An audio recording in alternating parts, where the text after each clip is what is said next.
Yung nagkamali ka ng pagkat ng tiles, oh. Nabaliktad. Agoy. So paano ngayon yan? Kaya ang gagawin mo na lang, ituloy mo na lang gawa mo. Ilagay mo na lang ng baliktad din. Yung pagtitripan ka ng kasama mo.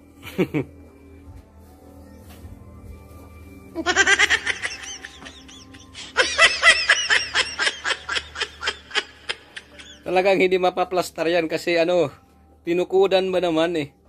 Ang lakas ng trip ng kasama mo. Oh.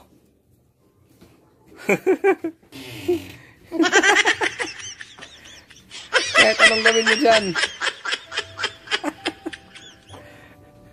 Ay nako, lupit ang kasama mo, ang lakas ng trip eh. Wala talaga. Hindi mo talaga mapaplastar yan. Ayo, pangasar na kasama, oh. Ay, pangasar. Yasa. Kasilip na. Yung seryoso ka sa ginagawa mo. Kasi nakano ka man, nakamumintum ka na sa trabaho. Kaya seryoso ka. Palitan ba naman yung panghukay mo? Yung palitan ng bali. Anna. Wala kang kalam-alam. Pag ganun mo yan. Diba? Dapat yung kasama mo eh. Ito yung teamwork na mabilisan, no? Lahat sila. Galaw. May taga... ang tapo ng ano, nagpitik-pitik na pala ng gamit. Diba? Tapos babarahin na lang, oh. Allah, ito yung teamwork na kakaiba. Pala ang panggamit nila, oh. Wala na. Okay ka lang palitada.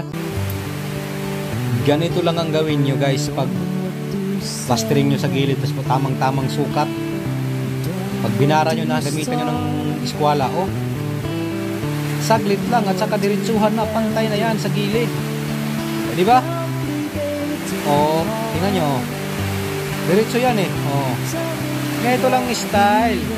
Ganito lang ang gawin para easy at maganda rin. Ano? Kuhang-kuha yan, pantayan. Aba. Para-paraan. Ito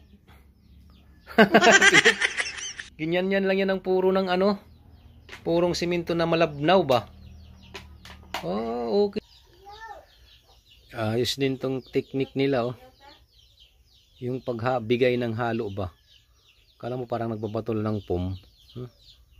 Hindi mo hiwalay. Babot bigay niya po. Ang galing din ng diskarte nila, oh. Abutan kayo niya ng ano niyan.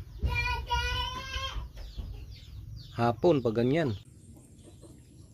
Ito guys, veterano, oh. Veteranong galawan. Galing ni Tatang, oh. Kala mo, ha? Hinahamon kasi siya ng mga kabataan. Hindi niya alam na veterano na pala siya. Oh, kita mo?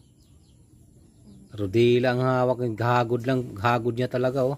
Dikit agad. Veteran eh. Ito ang malupit guys, pag magpalitada kayo sa wall, mayroon na isang gamit na polisher o tawagin dito wall polishing machine. Ang galing eh, no? Kasi ano yan eh, pang ano ng simento, pang dikdik talaga. Ayaw lang sa Maynila anong tawag nito, basta ang tawag dito wall polishing machine. Ganito guys ang tamang pagkat ng tiles, pagkuha ng tamang sukat. Kuha ka lang ng tape o kaya karton o kaya papel, maski ano, kasi kaya tape ang ginamit, ginanyan niya, ginano niya, in-illustrate niya doon, pag nilatag niya, tapos yan ilalagay niya doon sa pattern, ilalagay niya kumbaga guide para makat yung tiles. Siyempre ang kanyang malupit na cutter ang gamit, manual tile cutter, mahaba ito ah. Pang mahabaan to na tiles ang pangkat na to. Wow, nice, di ba? Sakto, swak na swak.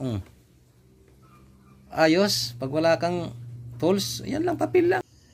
Ganito guys ang tamang diskarte para makuha ang tamang sukat kasi medyo pa-curve to eh. Ibang curve paloob oh. Kuha ka lang ng stick, nagsagay mo ng ballpen or pang mark mo. Ganun lang. Di ba? Stick, ballpen, ilagay mo tapos sundan mo lang pagtulak mo, diretso na 'yon. Galing. Ayun, oh, di ba? Swak na swak.